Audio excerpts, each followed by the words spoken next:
Ito mga idol, sabay-sabay natin panoorin ang ganda ng boses ng dalagang ito. At grabe, napadaan lang daw ito sa appliance sa SM ata to. So let's go, panoorin natin mga idol.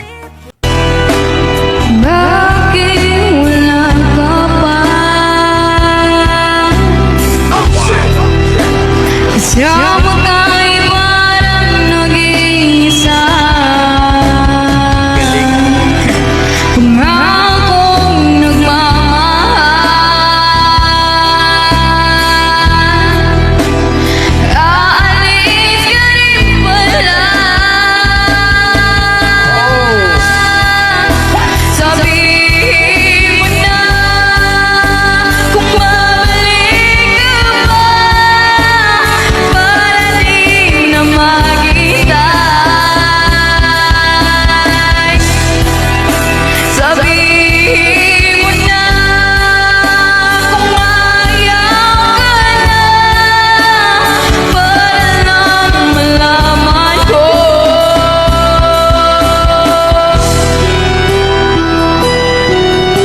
Grabe, lupit mo. Ate girl, talaga naman. Naririnig mo ba ako? Sigaw ko ba'y walang tinig? Nagkayat kong walang imig. Naririnig naman ako. Sabihin mo na kung babalik ka ba, para di na maghintay. Sabihin mo na kung ayaw ka na, para lang malaman ko.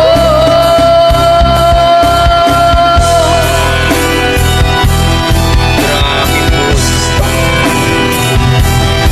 Malupit.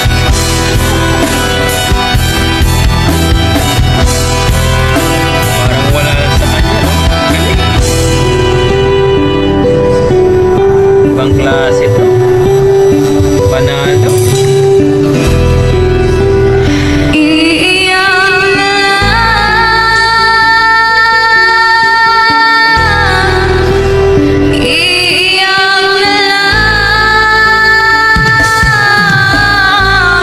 Hey, yeah, hey,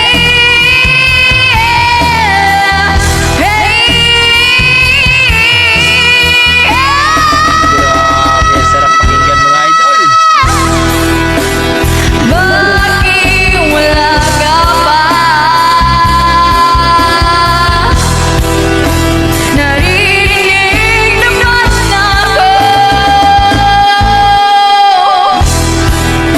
Sabihin mo na kung babalik ka ba, para di na maghintay.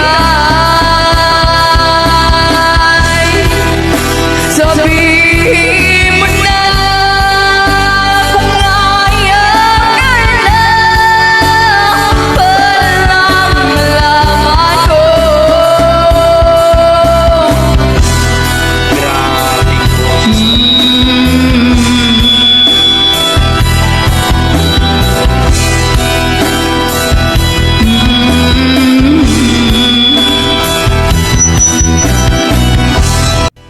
Yun po mga Lodi, na panood natin itong napadaan lang sa appliance mga idol. I think sa SM ito. Grabe! Ang lupit mo, ate girl. Grabe boses, talagang hataw na hataw. Pahataw! Ang boses ni ate, talagang tumayo yung balahibo ko. Sanay sa kantahan si ate, at I think, no? Pag masasali ito sa mga PGT, talagang mananalo ito mga idol. Ang ganda ng boses talaga, ang ganda ng yung style niya, ng version niya. Ika nga mga idol, hindi lahat ng kumakanta ay nasa TV, yung iba dyan ay nasa SM appliance lang. Grabe, wala akong masabi. Kundi maraming salamat idol. ang ating napakalupit na girl, no? Kung ano pa masasabi niyo mga idol, please comment down below mga idol para ating pag-usapan. Yan ang ating mga dugong Pinoy pagdating sa kantahan. Magaling talaga. So, okay, hanggang dito lang ko mga idol. Maraming salamat. Ingat po kayo lagi.